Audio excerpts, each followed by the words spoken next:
అడుప మహేష్ పై జరిగిన దాడిని Wardhannapet MLA KR Nagaraju వెంటనే ఎంజీఎం ఆసుపత్రికి చేరుకొని బాధితుడు అడప మహేష్ ను ఆయన కుటుంబ సభ్యులను పరామర్శించి ధైర్యం చెప్పారు. బాధితుడికి అత్యుత్తమ వైద్యం అందించాలని వైద్యులకు సూచించారు. మెరుగైన చికిత్స కోసం హైదరాబాద్ లోని నిమ్స్ ఆసుపత్రికి తరలించే ఏర్పాట్లు చేయడంతో పాటు ఆర్థిక సహాయం కూడా అందించారు. ఈ సందర్భంగా ఎమ్మెల్యే కేఆర్ నాగరాజు గారు మాట్లాడుతూ అడప మహేష్ పై జరిగిన ఈ దాడి అత్యంత దుర్మార్గమైనదని, చట్ట విరుద్ధమైనదని అన్నారు.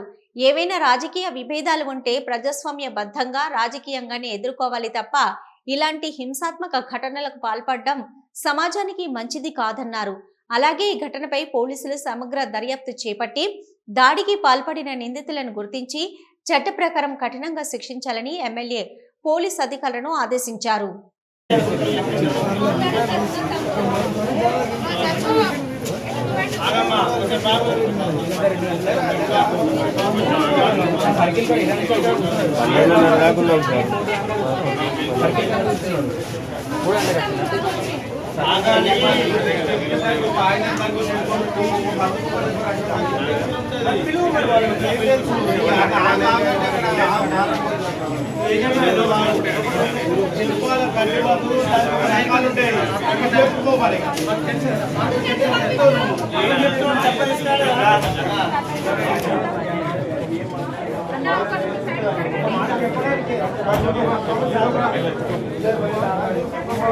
బాబు ఎవరైనా ఇందుకు పంపిస్తున్నారు కదా.